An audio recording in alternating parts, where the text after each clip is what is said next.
I'm just sitting here. It's November 1st. I got to remember to do my goals update for you in the next day or so. Maybe today, maybe tomorrow. Let me look at my schedule. Probably tomorrow. Uh, but I was just realizing we have 2 months left until 2020. So the first question for you is, what do you want to get done in the next 2 months before we roll over to 2020? We got about, what is it, 61 days left, something like that. So think about it. Let me know. Leave a comment below. What's something you want to do? It doesn't even have to be real estate related. Just want to hold you accountable and see what you all are doing. I haven't actually thought about what I'm going to do in the next 60 days, so I'll try to leave that on my goals summary that I recorded the next day or so. All right. So the Fed lowered rates. The markets, went up, then they went down. They're up today. Again, so happy I'm not in stocks. I would go crazy watching it every day.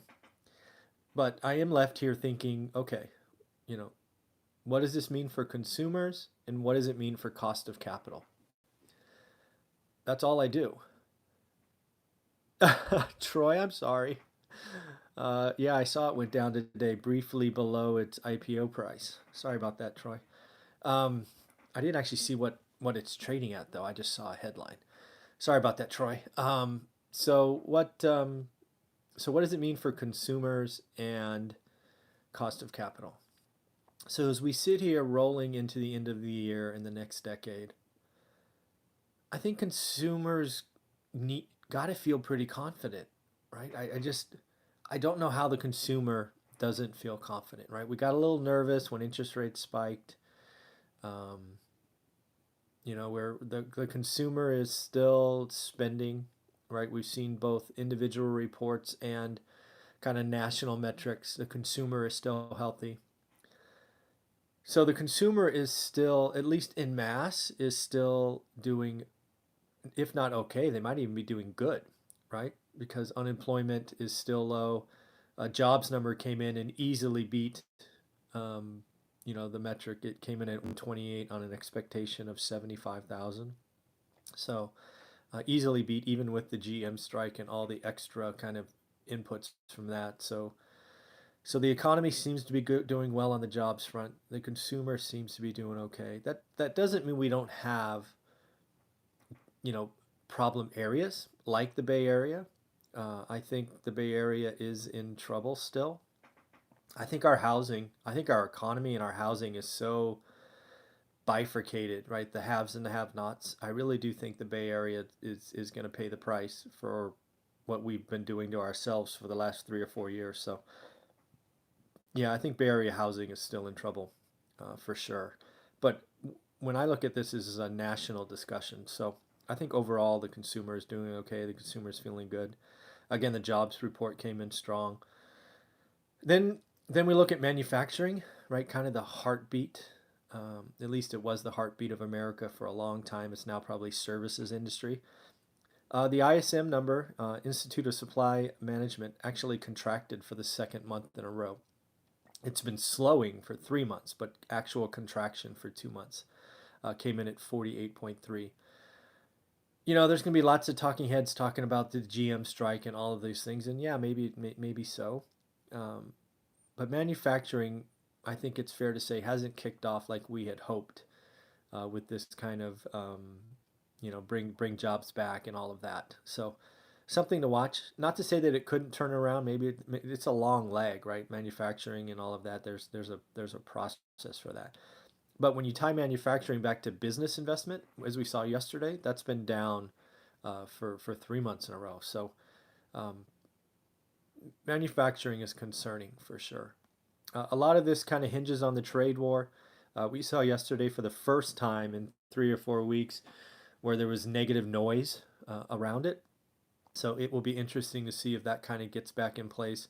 The location for the signing, last I heard, has not been agreed to, right? It was supposed to be Chile, but other events caused that to move on. So, that we've got to see a location and a date soon, just to keep all the positive news going, right? Because the trade war could blow up in a heartbeat, right? It just we could be slapping tariffs on each other tomorrow, right? Today, frankly. if something goes sideways. So that needs to be put to bed. I know it's a long process. Hopefully by the summer of next year, it's all behind us and we can just keep mowing going. Because this really could keep the expansion going, right? If a real legitimate trade agreement is agreed between the two biggest nations that is good for both, um, yeah, this expansion could, it's already the longest on record. Who's to say it doesn't go another 36, 48 months if things keep going in a positive direction? It is announced that Google is buying Fitbit. I think I talked about this 2 or 3 days ago. That companies are going to be going shopping. Um, Tiffany, or what was it? Tiffany's got bought by Louis Vuitton. Now Google's buying Fitbit. Uh, this is what I expect to happen. I expect companies to go shopping. Um, they're going to be shopping for technology and market share and locations and geography. It's just the debt is so cheap out there. Why wouldn't they, right? And maybe that's what we as consumers should be thinking too. I don't know. But again, they're buying assets, right? They're not buying vacations or corporate jets or anything like that. They're buying assets. I did pick up on a couple of, I don't know what you want to call them, industrials probably. U.S. Steel reported a loss, which again could go back to kind of infrastructure investments and global slowdown. Exxon's profit fell actually 49%. So again, it's not all rosy out there, but again, lots going on. And then of course, I saw there's a lot of discussion about Medicare for all, which I definitely need to dig into. Um, I believe this is Elizabeth Warren's kind of team putting this out there. So again, I think you need to fact check everything.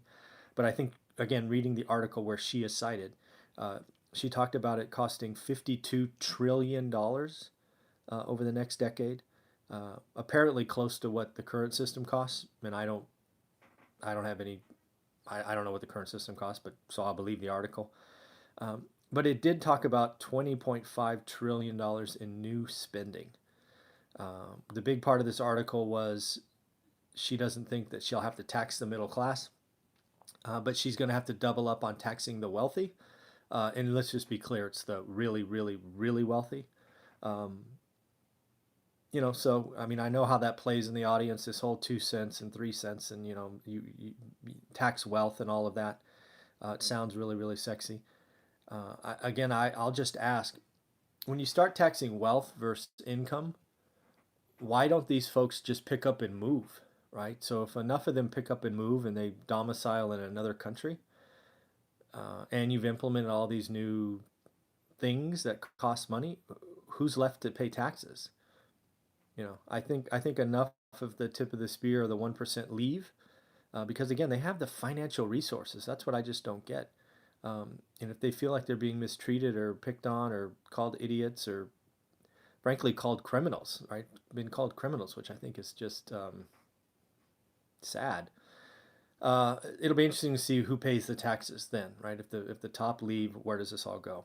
But in the end, when you think about consumers and cost of capital, I'm left here thinking the consumers probably in a good spot, right? We're getting into the holiday seasons. Unemployment's good, no noticeable uptick. The cost of capital is low. So I'm curious, what do you think, right? How do you think the consumer's doing? Is the consumer up or down? And what do you think about the cost of capital? Let me know in the comments below. I'd love your input. Yeah, you've been watching me for a while now, so let me know what you think. What do you think of the consumer and the cost of capital as we head into 2020? All right, everybody, have a great day, and we will talk tomorrow.